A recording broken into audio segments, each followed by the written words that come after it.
me switch my camera, bud. All right. There I am. What's up, man? Motherfucking What's happening, man? Man? Motherfucking kid. Oh. Thanks for fucking finally showing up. Do you hear me? You know what, man? I have a soft, and I consider you a friend of mine. I consider you a trainer partner of mine, and anything I could do for you, Kit, man, I'll do for you, man. Thank You're you, man. A good dude. I appreciate it. Dude, so the show, it's Uncorked with Kit. And if we ever get a fucking ring, I'm gonna smash your fucking head in. Yeah, I'll see you there, man. Yeah. Well, listen, let me be. This is Uncorked with Kit, and every show I get a bottle of wine that I think fits, describes the person that I'm interviewing. I went to the wine store, and literally the first fucking thing I see is this wine called fucking King Cab. All right, and so that obviously that's you. But this is the only time I'm ever gonna be fucking nice to you, and I want you to know this. You, when I first went to a CZW show, you were the first guy that I saw that I was like immediately, a fan. And, they say never meet your heroes, and isn't that fucking true? But you got me hooked on the independent scene, and, so I definitely contribute a lot what I do now because of you. So that's the nicest thing I'm going to fucking say to you. Damn, I must have been doing something wrong with you. Your wrestling style sucks. Somewhere. Oh, yeah. Okay, keep it. I appreciate that, bro. Thank you. Appreciate that. We had, there's a whole bunch of questions we got for you, man, that people like, to be honest, like, man, they blew me up with questions. Shut the fuck up. Listen, one more thing. I don't mean to cut you off, bro. But I really think you're one of the most underrated wrestlers out there today that people ain't really watching out for, but they need to. And I just wanted to throw that out there, man. Dude, thank you. I appreciate that, man. Yeah. And, now, go ahead. All right, go ahead, buddy. Just the show, man, like as much as I love to talk about myself, and I do appreciate it. Like, I really do. That means a lot. I know these people here fucking listening don't give a shit about Kid Osborne. They give a shit about you, and they probably are wondering what the fuck I'm going to ask you. So what I want to start with, man, is, give you to promote what you do when you're not in the ring. Dude, you have to tell me about Cameo. I want to know what's been the most absurd request you got, and then and what's been your favorite one. I'm gonna start off with my favorite one, and then I'll tell you some crazy ass weirdo cameo I got. All right. So at first I got these cameos, and I wasn't really down with it, man. I didn't know anything about that. I kind of stay away from that corny shit, And I did one, and then I did another, and then I would just see these. I guess when people write in for the cameo, they want you to say so much inspiration coming from these people. I didn't realize how much lives I touched, and Cameo shows that. So I kind of fell in love with it, man. I love it, and it's a way for me to connect to my fans, man. And it's dope. I try to keep the money to a low. Yeah. I'm not trying to hit pockets out here because, our fan base is blue-collar, hard-working people, you know what I mean? Yeah. Some of them are pretty. So I wanted to keep it at 25 so people can afford it. But I'll tell you what, kid Osborne, every time I do one of them cameos, I give it 110 fucking %. Dude, that's why they're fucking so much fun to watch. Like, everybody enjoys that shit. Even I had to get one. I know that I also know that came from the fucking heart, too, Yeah. Yeah, it did. It did, man. It's still a mark. Heart. So when did you start training? to be a wrestler, and who actually first trained you? Okay. So it goes back in the day, man. Me, my brother Justice Payne, Brian Standen, aka TCK, which means tables, chairs, and chaos. We had Lobo, Joe Eubank. We had Zandig, aka what the fuck was his name before Zandig? The fake Ultimate Warrior. That talent, and then like, I'll tell you the truth, man.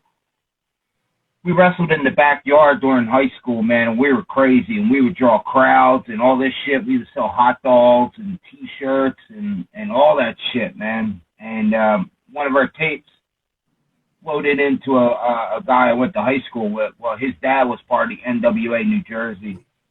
So they got the tape over to John because John was just starting to open up this wrestling school, the Combat Zone. Yeah. And he invited us down to, take our bumps and check us out. But you want to hear the funny part is I was playing baseball at the time, and I missed the workout. I couldn't find the shit. Yeah, the building was in school, and I was in the cut, and I just didn't know where to turn left and go down this hill, and I missed it. I remember I got home, man. My brother, we got in a fist fight over that shit, man. I can't. But I won that fist. Oh yeah, did you? I could slam.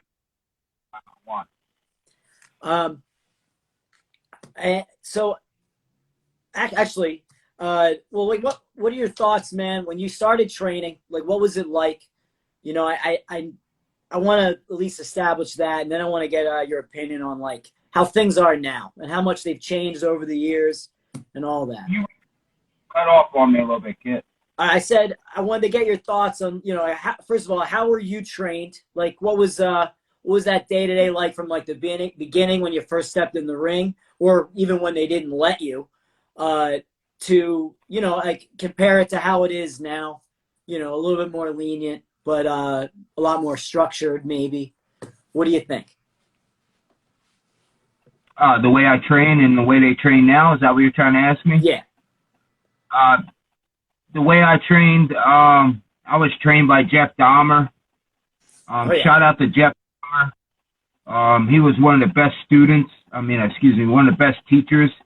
He can actually teach you the move and then literally break it down and explain to you why that move's being put on. Right. Him and Homicide's been the two best guys I've ever been around to know how to teach us wrestling the right way, man. And so, you got to look at my career, man.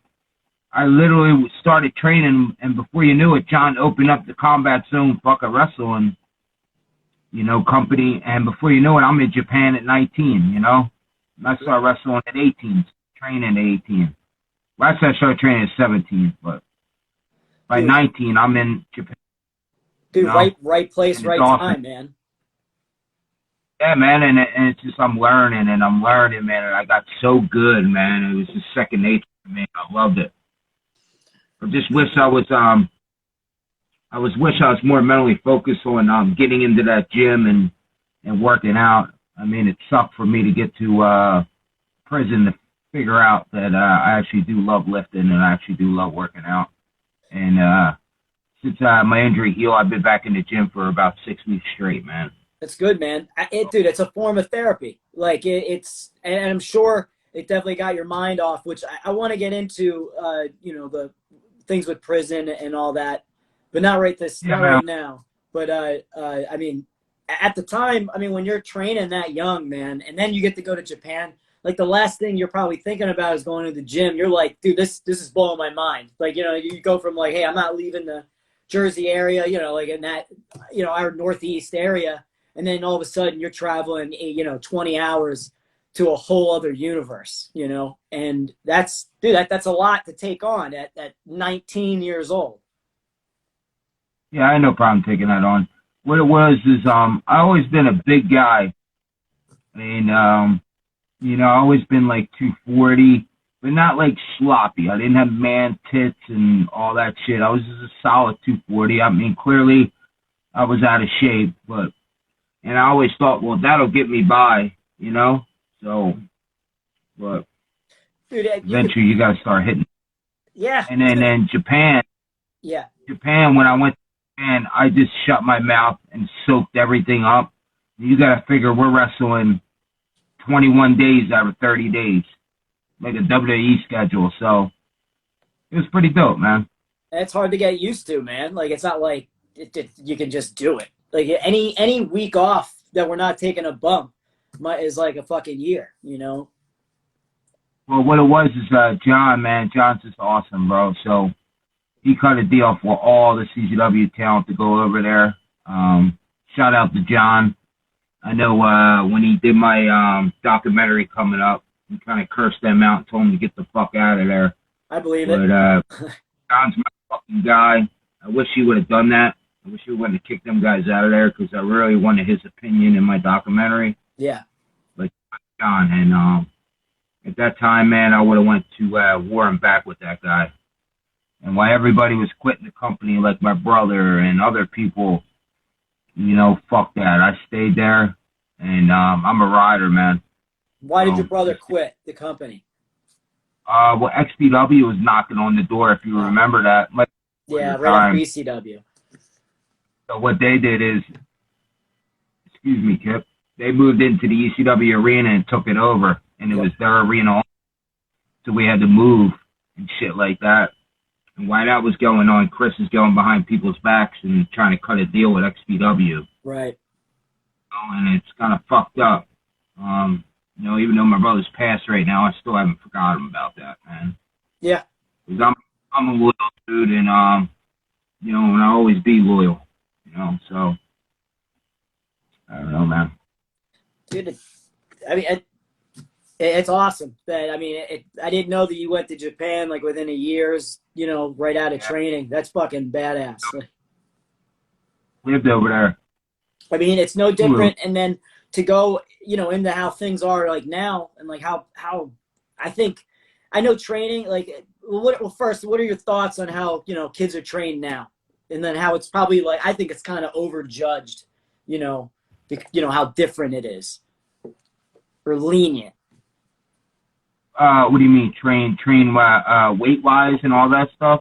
No. Like the wrestling training, like, you know, how different it is. Like, you know, I remember, you know, when I was training at CZW, it you know, it wouldn't be, I wasn't allowed to get any offense in for like fucking years, you know, and then it just, you kind of just, you're like, oh, that's right. You know, they're trying to teach me that I have to fucking do it on my own, like not wait and listen, but kind of, you know, be kind of just do it on my own. Like if it was me and you in a match and I'm, you know, a year in green and then I'm told like, you're not allowed to get anything in. And it's like, well, fuck that. Like, I want to get something in, like, you know. Who was your trainer there? Drew, Gulak and fucking and DJ. Yeah, well, DJ Hyde sucks. Drew Gulak's awesome, man. Yeah. And John Dahmer too. And I'm proud of Drew because he worked his ass off, man. And for him to, you know, get into the big company is fucking dope, man. Dude, yeah. There was one question I got was about before you got hurt at AEW. Was that a thing that was on the table? This is just a question that was asked. Was there any thought into that? Was there anybody that reached out to you? Yeah, well, Kit, you know me, man. I got people handling that business for me. I focus on wrestling. I hear you. They did reach out. I think maybe somebody told me they wanted me to do a battle royal or some shit like that. Is that what it was? Yeah, maybe it could. I have no idea. I'm asking. Well, you know, I don't want to do no battle royal, man. I want to go in there and show my fucking abilities as a motherfucking wrestler. So that means I want to go one-on-one and put me in a tag match, and I'll let you know how I get fucking down. So you're going to tell me they offer you $10,000, you ain't doing a battle royal? You're full of shit. That's exploding barbed wire shit. You know? That just shows you that GCW runs this shit. We are the best deathmatch company in the fucking world. And that showed last night. The fucking sparklers went off. And poor Chris Moxley had to sit in there and deal with that shit. Yeah, that was rough. That was fucking real rough. Yeah. It's probably that Don, what's his name? Who runs that Kalis guy, right? Yeah, I think he does the TV. Yeah. What do? They behind each other in the ring, right? Sucking each other's dicks in the ring, right? Dude, I don't know, man. I don't know who runs AEW. I have no idea. They had Eddie Kingston in the ring after he saved Moxley. Yeah, I know. Like dive on him. Yeah, it was. Lay down and say 69 position. Fucking weird, man. Weird shit. Doing weird shit, man. They're never gonna get past it to WWE, man, by doing weird shit like that. Ah, man. Fuck about that, man. I'm on a mission to be the best deathmatch wrestler there is today. Because we got a bunch of these young guys coming up thinking they can take the throne. But, you know, it takes more than having a couple good matches to be the fucking king, man. I've been doing this shit for 22 years, non-stop, besides, you know, went away for, I went to Disneyland for 4.5 years. You were on vacation. 7 years. So, when did you first realize, you know, that you were, you know, you were that locker room leader? You know, like when did you feel like your opinion actually mattered to people? Like, you know, if you sat me down and you were giving me, you know, you were really giving me, like, you know, your opinion on things, like what I'm doing wrong, what I'm doing right. When did you feel like you had, you know, your opinion mattered and it had merit? When it came out of prison, I figured everything out when I was locked up prison. I had time to sit down and really reflect and think about that shit. Yeah. And, you know, I love this business, man. And you know that, Kit. And, you know, I don't know if I just said one day I woke up and said, you know what, I'm going to be the leader of this locker room. I think it just comes back from days, man, of loving this fucking business and getting guys hyped for their matches. And I just wanted, you know, this is back in CZW days. I just wanted CZW to be the best motherfucking company running today as far as independence. So I would just get guys fired up. But I started falling in love with it, man. And, you know, I'm a veteran, man. I got 22 years. And if guys have their ears open, especially you, Kit, I got no problem spitting some game and helping you out to get better. You know, that's just the way I am. Raised by my mom that way, so.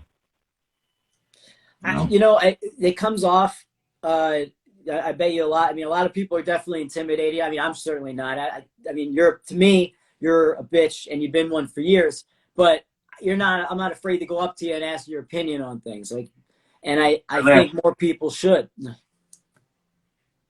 Remember that last match me and you had? Yeah, G-Ravers thing. I beat the shit out of you all over that fucking ring. You lucked out. You can't even say that with a straight face. That's why he took another sip of wine. Oh, yeah. Hey, man, you know, I'm always down for another one. Man, I like wrestling you, man, because I like to beat the fucking shit out of you. Yeah. The next time I'm going to wrestle you, I'm probably going to make your face so your loved ones could see you and be like, oh, my God, what the hell happened to your face? And you could be like, Nick fucking Gage. You wouldn't want to ruin my face, and I know it. I got no problem doing that. Yeah. Well, you know, I'm sure somebody's going to be listening to this, so there's the offer, there's your challenge. So obviously, I accept it via FaceTime. This is all we can get is 35 motherfuckers. Dude, there's a lot. They keep coming and going. There's a lot more, and this is more for Spotify. This live thing is just it's a better way to record, and then it gives fans a chance to hear from you right away. So you can ask me whatever the fuck you want, kid. I'm an open book, man. I'm proud of my fucking background. I'm proud of who I am. I know I fucked up and made a lot of mistakes in my life, but I try to bounce back from them and try to live life to the best of my abilities. Yeah. You know, I've been with this fucking wife for about fucking 30 years now. you know, and it's just, everything's good, man. You know, everything's good. Good, and I will ask you anything. I'm going to start off right now. I'm going to ask you about when you decided to rob the bank. I want to know. I want to know what went through your mind right before you went through those doors. Okay. So, you know, I was down and out, man. Everybody knows this. And when I'm down and out, and I need to, you know, get some cash flow, man, I got no problem robbing somebody. But there's nobody to rob. Well, you ain't got no money, so why the hell would I rob you? Second off is, I don't carry cash. I got all fired up, and I said, you know what? I'm robbing a motherfucking bank today. So I went down to the one bank. I walked in, I scoured the bank, and I was like, oh, fuck. They had the doors fucking locked and all that shit, so I left. So when I left the bank, I was so upset with myself because I didn't rob the bank that I'm talking shit to myself all the way down the fucking road like, you fucking pussy. You can't rob the fucking bank, you fucking pussy. You're the worst. And I'm just getting into myself till I get to the Bank of America. Yeah. So I walk in Bank of America. I write the fucking note. I hand it to the chick. She starts fucking bugging out. And I say, listen, calm down. It's going to be okay. Give me the fucking money now.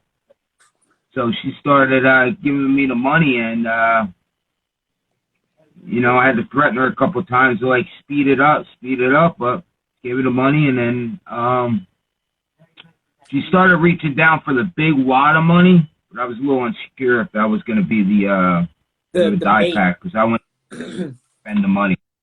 Yeah. So I got there and, you know, went to AC and spent the money and enjoyed myself. Yeah. When you, after the days that followed, you know, because you're a fucking idiot, and the one time you don't wear a bandana, you know, out of all the fucking times, man, and I know you shit on yourself for it and whatever, but really, like the one fucking time. I will, you know this, kid, this is why I didn't wear the face masks, because I wanted to get away with it. I wanted to go in there and get that fucking money and be able to spend that money and enjoy myself before I have to go away to prison. So that's why I didn't wear a mask. If I would have went in there with a mask, because I had no game plan. Yeah. This wasn't a game plan. This wasn't a week ahead advance. Right. Saying I'm going to bank. This was spur of the moment that day, saying I'm robbing a bank. Right. So I wanted to go there and get that fucking money. And I feel like if I wore a mask, shit might have went down, man. Someone might have hit the 911 or something. Yeah. Yeah, like without yeah, I got you. But they're going to find out who it is and who it's not. They're good at their jobs. Yeah. Yeah. But that was a godsend, because that literally got me in prison and literally changed my life to the better, you know, and was able to work out and get my mind, body, and soul correct. So, dude, everything worked. And I have a big question when it comes to when you were in jail, but the one thing I wanted to know what emotions you went through, you know, when you knew, like, at this point, like you could have been in AC, it could have been afterwards, that you knew you were either going to get caught or you had to turn yourself in. Like, what was, like, how many different emotions went through your mind when you're like, dude, I don't know about jail, like, I have no fucking idea, like, what went through your head, like, during this time before you and you turned yourself in? When you're like, you hear me? Yeah. No, I can't hear you. Say it again. I'm sorry. I was saying, after the days that followed, like, you know, when you knew, when you're in AC or maybe after, that you knew, you know, that you're going to either get caught or you're going to have to turn yourself in. You know, what emotions went through your head, you know, before you did turn yourself in? Like, fuck, jail, I don't know what to expect. Like, what were all the emotions that went through? I'll go to jail and handle that shit. I got no problem handling fucking jail. That's my surroundings. All I wanted to do before I turn myself in was smoke a fat ass blunt, drink a 40, and kick it with my girl, you know. And once I went in there, the cops were so cool to me that they bought me a fucking Big Mac and everything like that. Jesus. So it was pretty dope. Yeah, they bought me Big Mac, fries, and a soda. Well, shit. All right. Well, so when you were in jail, you know, when those doors fucking closed, man, and you're there, like you're just part of the population. You know, not just about yourself, you know, from living in it that affects you, but like, what did you take from jail, you know, from prison that, you know, that affects your life now, that like still, you know, it changed the way you think?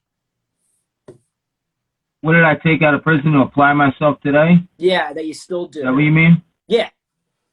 Well, I worked on a cow farm, and it created it made me realize that I am a hard worker. My mom was a really hard worker, man. She would just bust her ass raising me and my brother, man. And when she got cancer, man, she still worked her ass off. Yeah. So I get that hard work from my mom, Duke. So once I went to prison and got that job on the cow farm, it made me realize that I could work hard, and you know, I got hard work in my body, in my ability, you know, in my mind, and so I took that out of prison and applied into the in the weight room, man, in the gym room, and applied it to wrestling, and so that's what I took out of it. That you know, I'm a hard worker. Good, man. I mean, I'm glad when you came back, dude. I mean, like I didn't think you could ever look like that. Like, so you know, you were jacked out of your mind. And you know, obviously, and you, for the most part, man, you've kept it, you know. Even though recently you've been, I mean, yeah, you've been hitting the gym now, but like I've been on your ass for like a fucking year.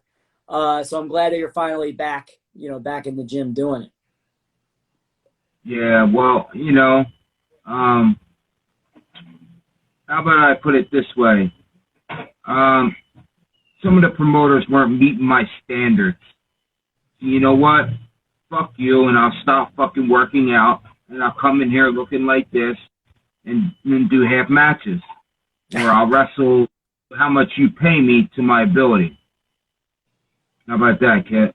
Hey, you know, I have no argument, man. I mean, you just better not do that to me. You know, if you and I work again, I swear to God, if you half-ass it, I'm gonna show you up. That's all. I'm gonna call you out, and everybody's gonna see it. I just want to keep it real, Kit, and I'm going to put it out there. These promoters need to start paying these boys a little better, man. Because before this COVID hit, these houses were fucking packed. And we were drawing big-ass crowds. So it don't make sense, but, you know, it is what it is. You know, promoters are getting new cars, new houses. Wrestlers are getting new scars. And maybe a pair of Jordans. Yeah.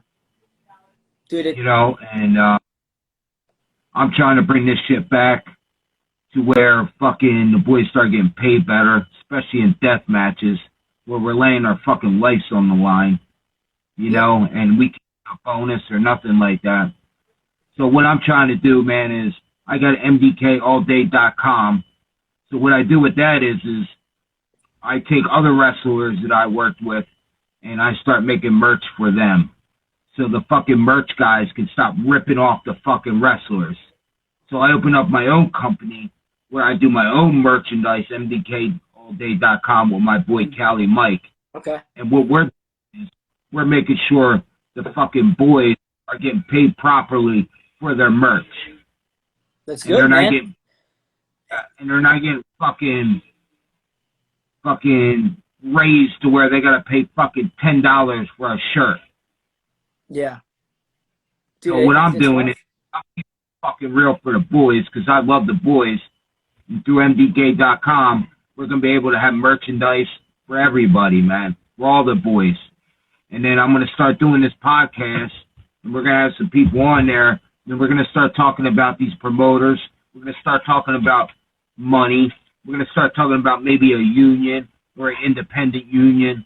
I got a lot of topics I want to get off my head, and the only way I seem like I got to do this is through through podcasts, man.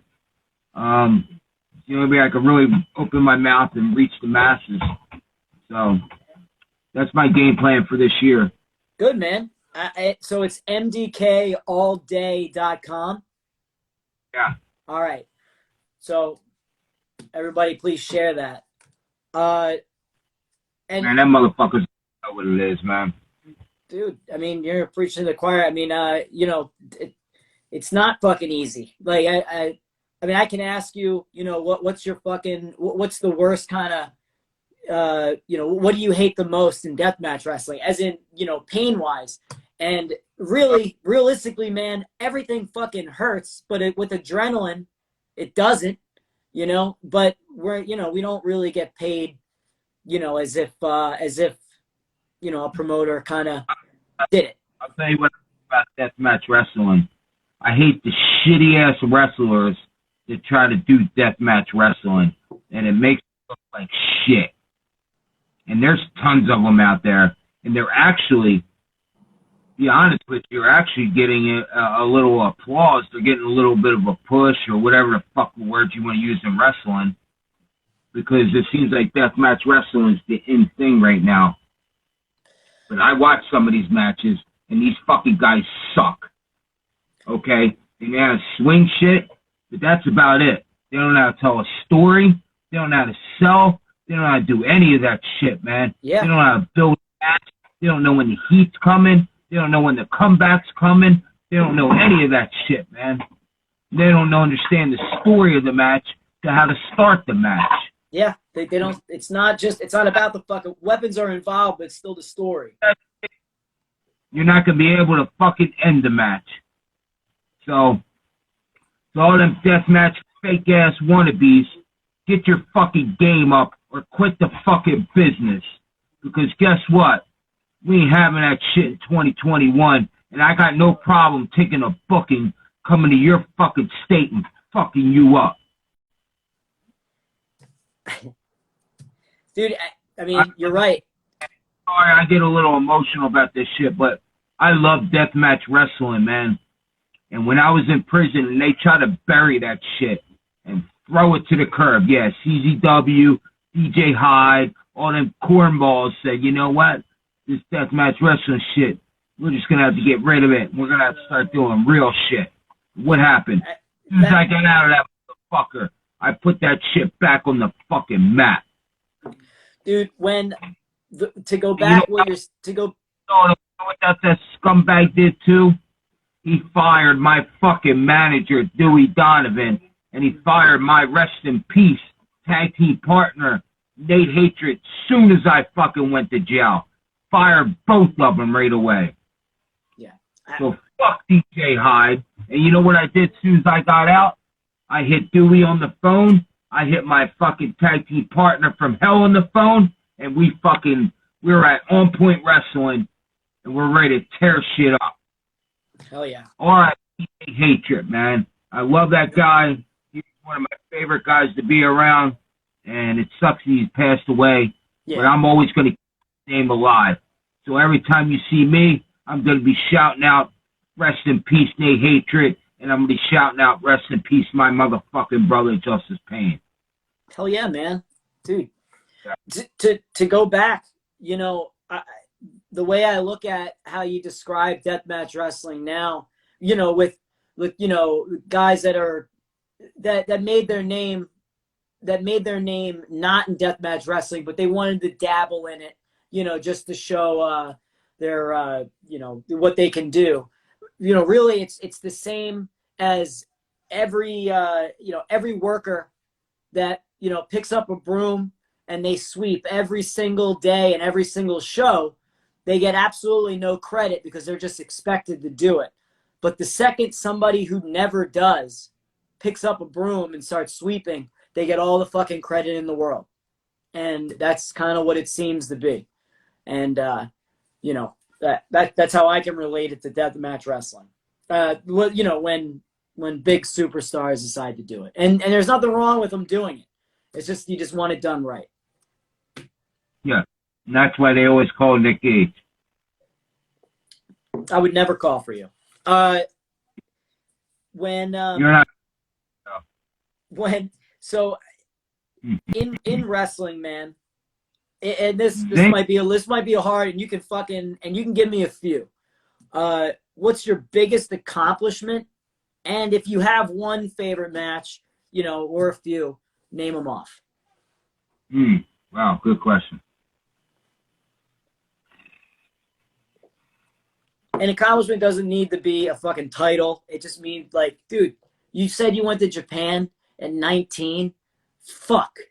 Like, all expense paid trip to Japan at 19, 1 year in, that's a fucking accomplishment. No, whether you're in the right place at the right time, that's something to pat yourself on the back about. I'll throw this one at you. TOS, I'm not sure which one it was, but it was at the Game Changer World. Okay. And I was wrestling in a, deathmatch tournament, tournament survival. Well, the night before, I went out drinking with my girl, and we got very plastered, man. Plastered. I don't know where I was at. Someone had to come get us. We're arguing in the parking lot. Someone had to come get us. They get us. Finally, I get to the show the next day, and they're like, "Oh, Gage, rah, rah, rah, rah, rah." So, I went in there, and my first match was with Jimmy Lloyd, I believe. Okay. And I fucking destroyed him. Then my second match was Sequel Pay, and the third match was with Tremont.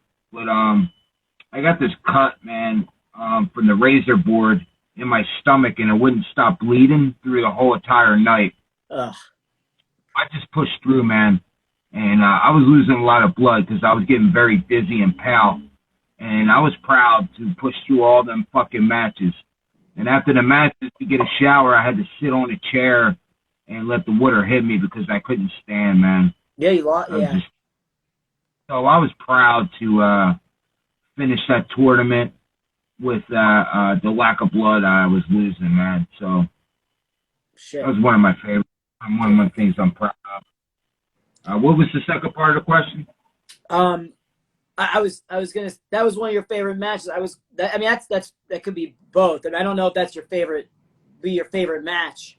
But first of all, it was TOS 2, one of your stupid gang affiliated MDK faithful decided to write that. But I wanted to one of your favorite matches. I mean, dude, you probably have a few, so you can name them off. But if you can explain why. Oh, man. Oh, I don't even watch my matches, man. So I couldn't even tell you. Dude, it's an honor to be one of your favorites. And I really do appreciate it. I know that I made you look better than you really were. So, you're welcome for one of them. But continue. I would like to hear more. I'm trying, kid. I'm thinking here, but I'm closing my eyes.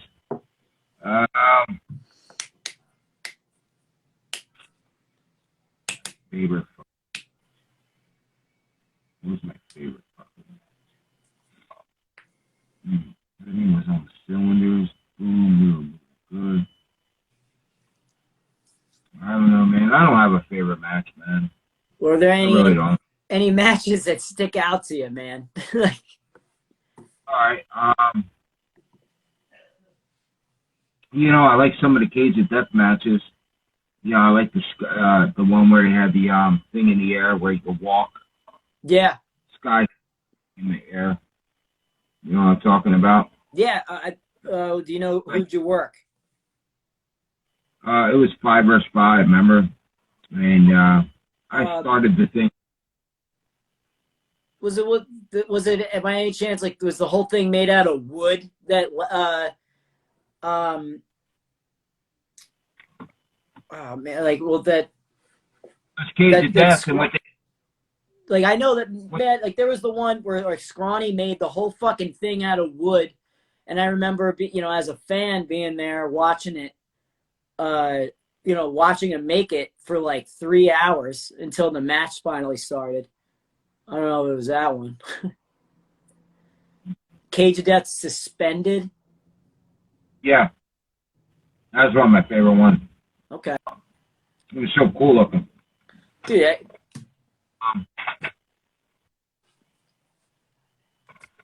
I don't know, man. I don't have. that's cool, dude. I mean, if you don't watch your matches back because you know you're just that much of a star, that's cool. But let me ask you this one. And you already kind of dabbled in. You mentioned them, CZW and DJ Hyde. What went wrong? Yeah. What went wrong with the whole relationship that you were like, fuck this, I'm out? And then obviously, you know, I mean, I think the last good Cage of Death was the one, you know, where you guys, you know, with John Carlo, who made that call, which was right, you know, to bring you guys in at GCW and try to make it something. So what went wrong before that? Because you already weren't in CZW. You already weren't working, you know. So how the relationship really hit the fucking fan? He was lying. He was saying he was sending me money. He said he was sending me cards and all this shit, man, and none of that shit was going down. Yeah. And, I don't know, man. I don't like the way he treated all the old school boys that built that company, and once he got hold of it, started kicking all them to the curb. I didn't like how he handled Nate and Dewey, man. Yeah. That was the last.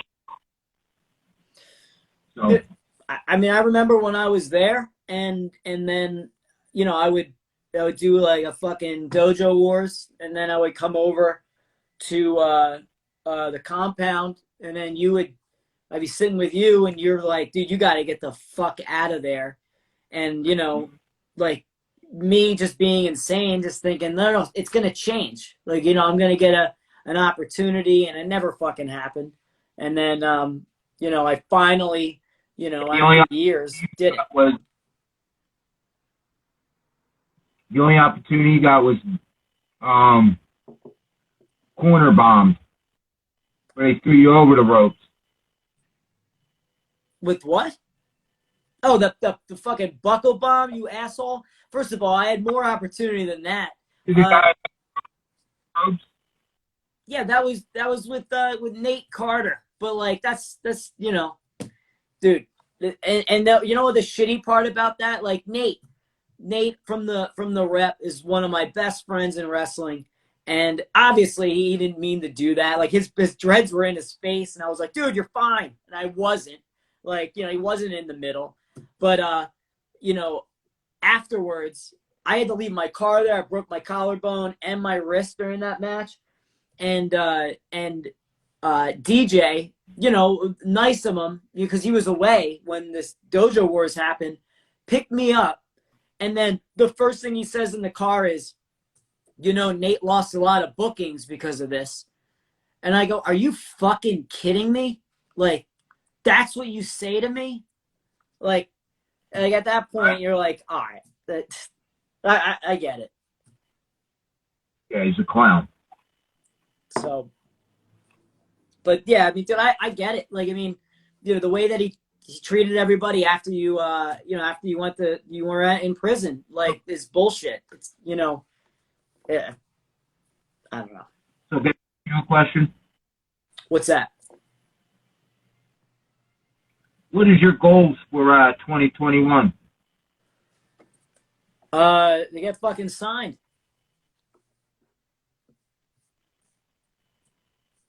And make all the money I can, and to make the best fucking, you know, impression, brother. I'm just trying to make it.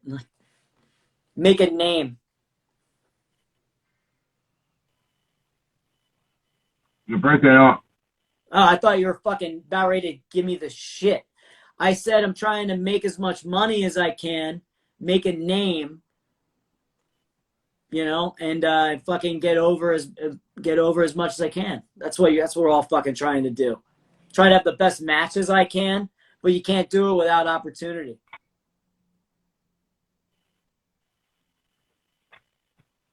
Okay. Do you have any feedback, sir? Where you booked that Say again.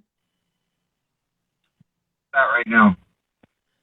We got No Peace, H2O, and there's a few others. I mean, but like those are my like my consistent ones that I got.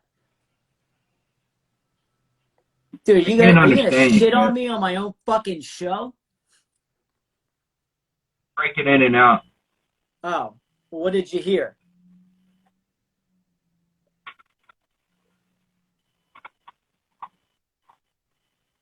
What did you hear Can't last? understand you.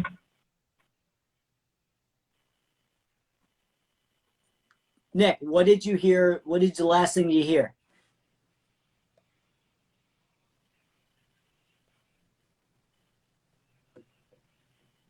Yo. What was the? I can hear you. You can hear me? I said, what was the last thing you heard? Well, dude, stop moving your fucking phone. So I right now, I mean, for the most is, do you hear me? Jesus Christ. Dude. Your fucking shit sucks. Dude, it's not me. It's your fucking I'm coming over to your house. I'm gonna start fixing this real fucking fast. Dude, first of all, it's your fucking flip phone that you got there. And I'm sorry that the quality in Jersey ain't that fucking good compared to what I got. But it's not my problem. All right? So, do you hear me now? Did you hear that? Do you see this? So what I'm going to do is, I'm going to get in my car, and I'm going to drive over to your house. And I'm going to pound your face into your laptop, and then we're going to see if it works. Okay. Dude, I'll leave my door open. I dare you. Get in the car. Okay. Well, let's finish this interview thing first. Yeah, yeah, I'll text it to you before I say this shit out loud. I don't need 50 of your fucking gang affiliated members at my door. Yeah, they will be too. Yeah, I know. So you know what? This is my next question. It's how do you determine who is in your MDK gang? Like, do they have to buy a T-shirt? Do they have to push you extra hard during your entrance? What is it? They just got to give me good vibes, man, and they got to give me good energy, man. Yeah. And they got to be crazy, you know. That's what I need when I'm wrestling. I need my gang to make the most noise, getting fucking rowdy and crazy, and that gets me fired up to get in that ring and rip you apart. Yeah. All right. Next. This is a fan question. Right.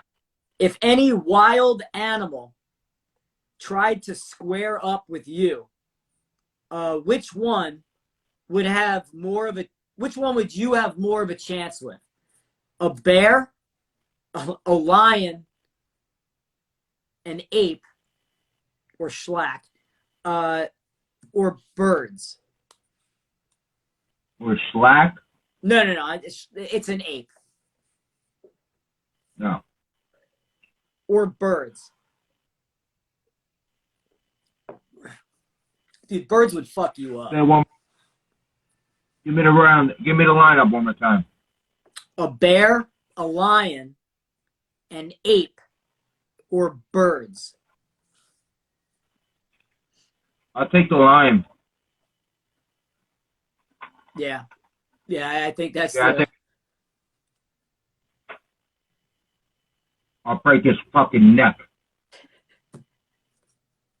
Yeah. All right. And then here's the next one. And this is mine. Because I think everybody needs to hear this, and I need to hear their opinion on it. Because this is probably how you and I became, more acquainted. you know, because, you know, before you were just treating me like, hey, kid, hey, how you doing? Like a child. And then when we sat at a table, it was me, you, Brett, and Tim Donst, who I got a question for you. Or not a question, but I got a reaction for you. If I had a 5-minute head start in the woods, would you be able to track me down, catch me, and kill me? Yeah. No, you wouldn't. Yes. Didn't we already discuss this? Yeah, and we never had an answer, but I feel like your fucking MDK gang needs to fucking hear that and give their opinion. Dude, first of all, like, you're not a hunter. What, are you gonna, like, catch my footsteps? Like, you're not gonna, like, do any of that. And plus, I'm faster than you. You know I'm not a hunter. I'll bet 90% of my shit that you're not a hunter. Okay. I'm a hunter. Yeah. Crossbow. I used to crossbow. Dude, you ain't tracking me down, and you ain't catching me.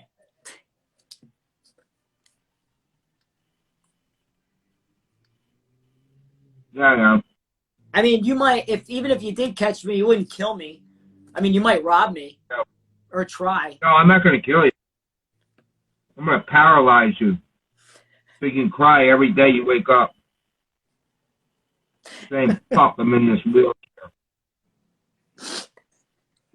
Oh, shit. I don't want this wheelchair no more. Why did Nick Gage do this to me?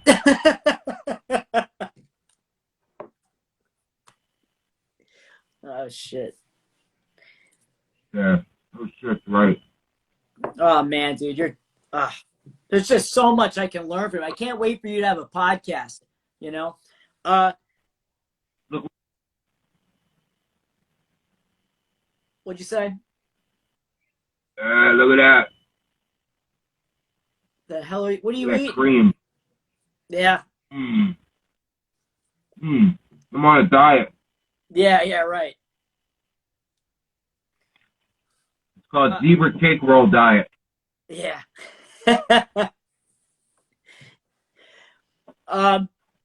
So all right, about Tim Donst, because he's the one that asked that question, like, you know, years ago when we fucking met, or not when we met. I mean, when we, like, you know, we're all chilling after a show. But you were Tim Donst's first match back, you know, when he was cleared, because, you know, he had to semi-retire from wrestling because of cancer, and then when he was cleared, he just said, Is that legit? Huh? Did we lock that cancer down? Was that legit, that cancer? This was you were his first match back, and all he said was when you guys wrestled, he was like, man, he did not hold the fuck back.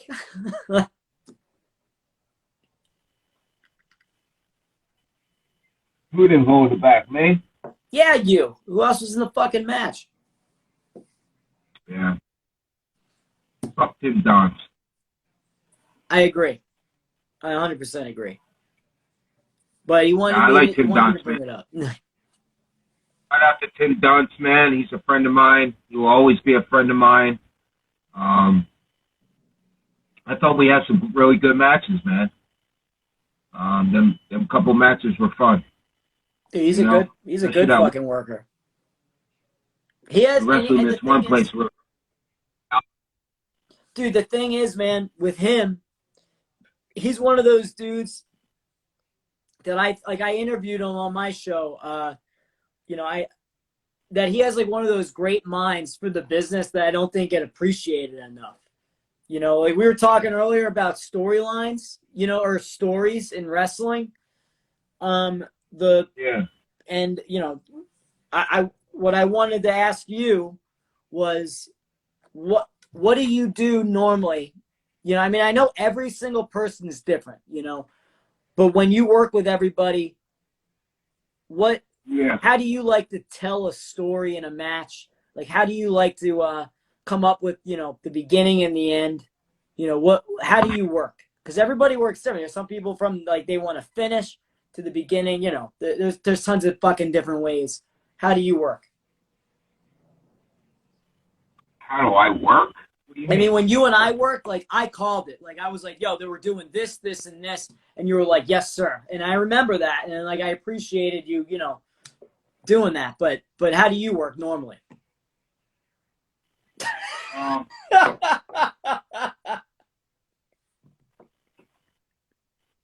You're a liar. What are you laughing about? No, nothing, sir. Yeah. No, but how do you like to call a match? Like, what goes through your head when you want to tell a story?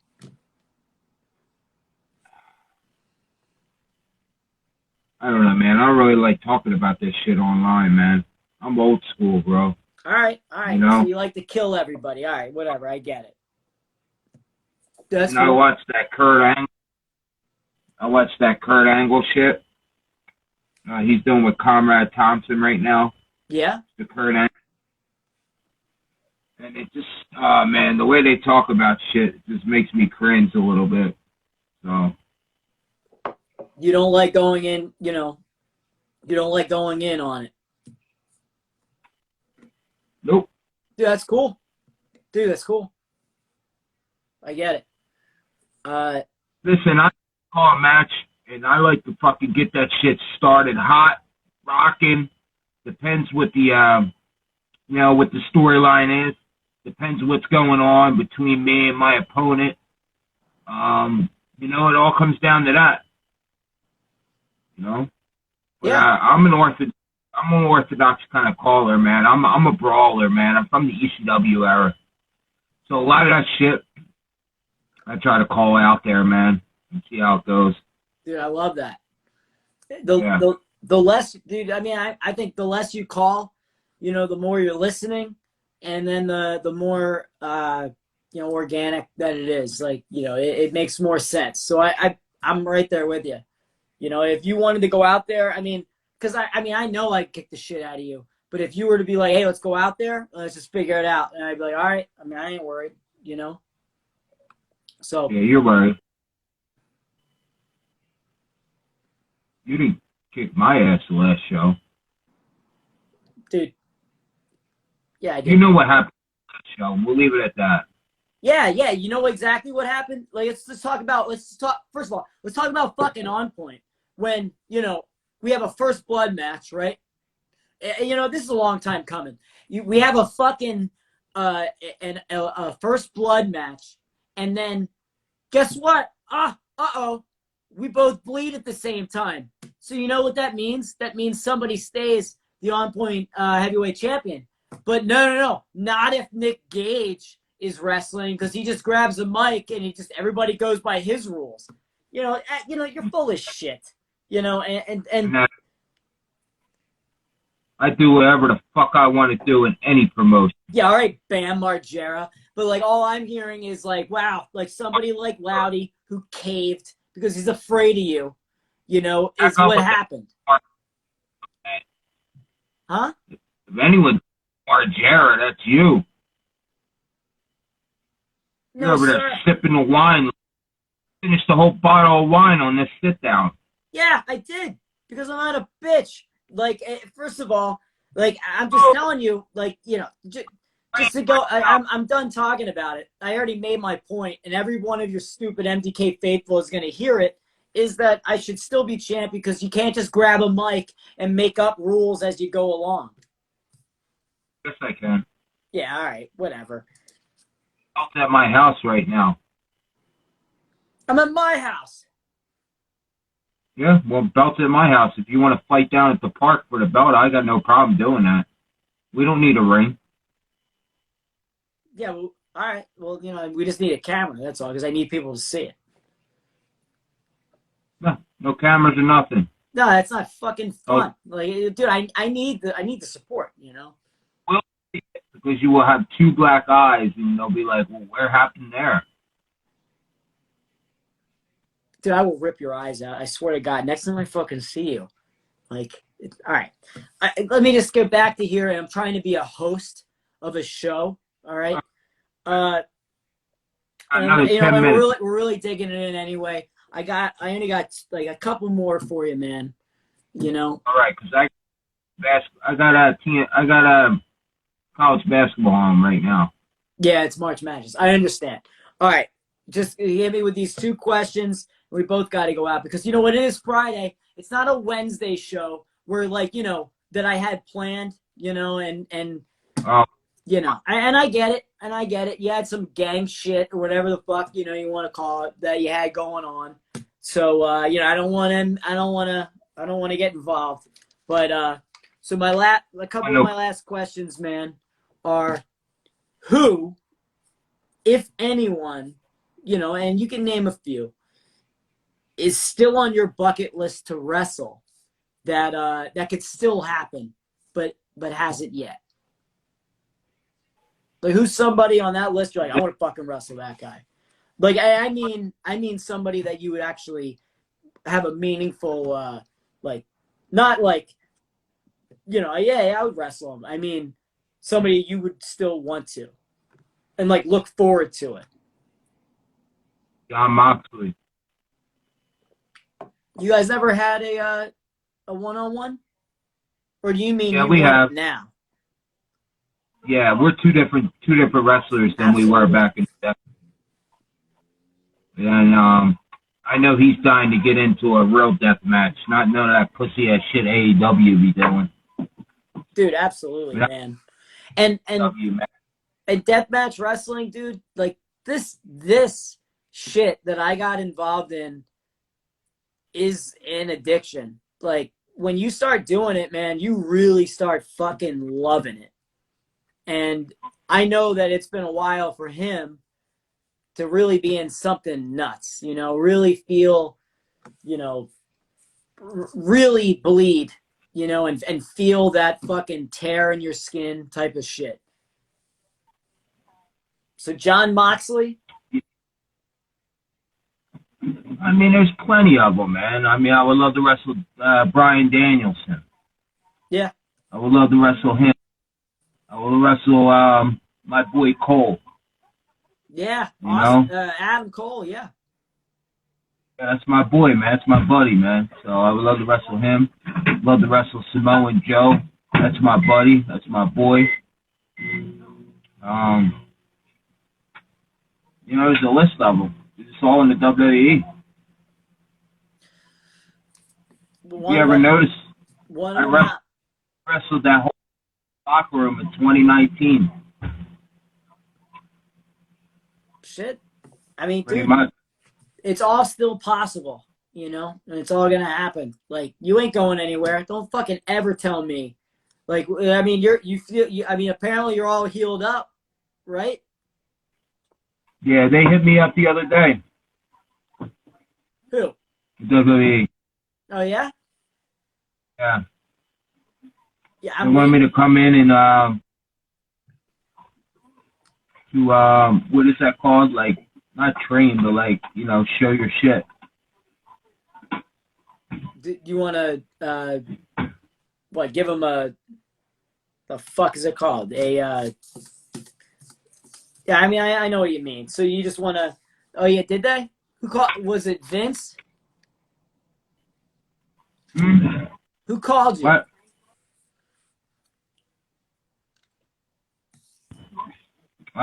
No, Vince definitely didn't call me.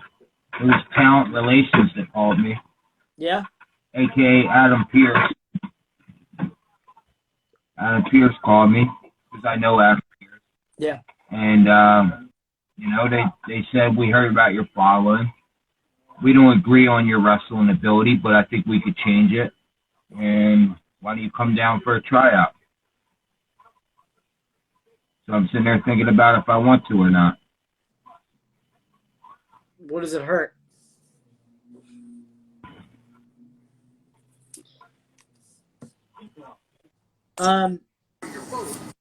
This is my last question for you. What do you want to be remembered for? The greatest deathmatch wrestler in the whole entire world. Fair enough, man.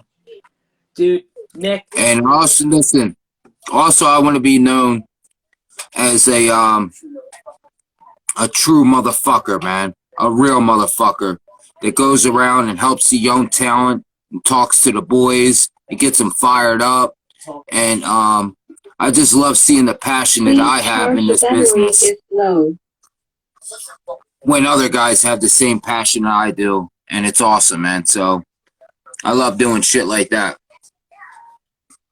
Dude, I mean, listen, you know, to be real, you know, you're definitely one of my you're one of my good friends in wrestling. You're somebody I can fucking hit up at any time. Do you hear me? Jesus Christ. You hear me? Yep. I was saying you're one of those guys that I can hit up any time, get an opinion off of. Yeah, you know, fuck around a lot. You know, and I mean most of what I say, and I know you do too. But you know, like, you're one of the realest motherfuckers I ever met.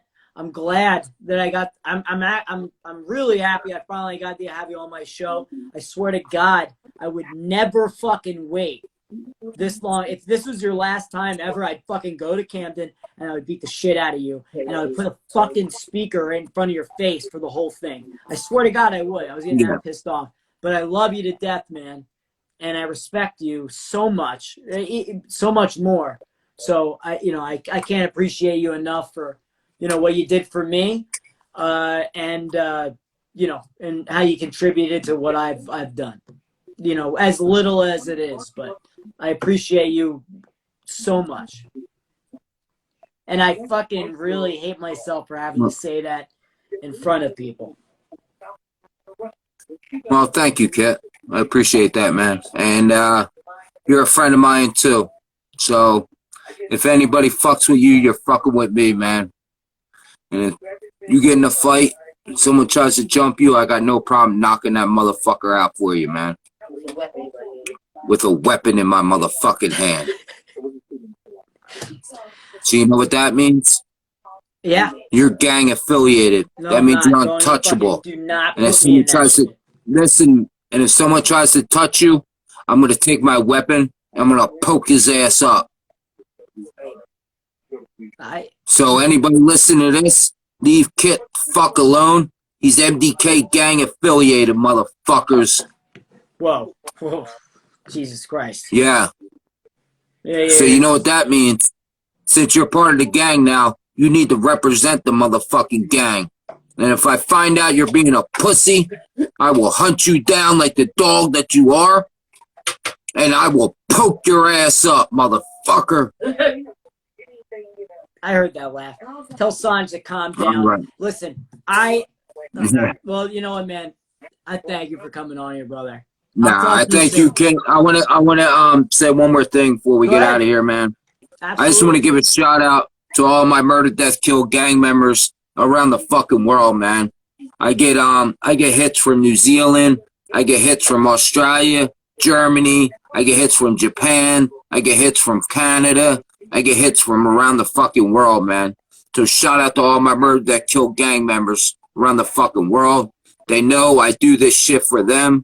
And if they weren't here cheering for me, I wouldn't be here right now. And I also wouldn't be doing what I love. And that's professional and deathmatch wrestling. So I want to say to all them gang members out there, I salute you. And I want to say thank you. And I also want to say, free my boy 2-6. Let him out of prison back in my life and back into his family's life. That's it. All right, brother. Hey, man. I'll talk to you soon. And, yeah, I'll talk to you soon, all right? Right here. That's what I have to think about that. Yeah, don't be a stranger, kid. All right, hit me and Sanj up, man. We'll come out and have a couple of beers with you, man. All right, man. I'm coming for that fucking title, by the way. Yeah, me and Sanj, we both love you, man. You're a good-ass dude, man. So hit us up, man. We'll go out and get a couple of beers maybe in the next couple of days. Sounds good, man. Sounds good. And Sanj says she loves you. I love you, too. I'm glad you're feeling better. All right. What? She said he's glad your face went down. I know. I must be.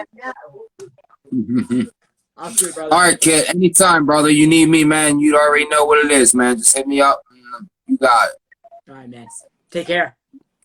You're my boy, man. I hope I did good for you, brother. Always. Always. Kid, hit me up, brother, all right? I will, man. Peace.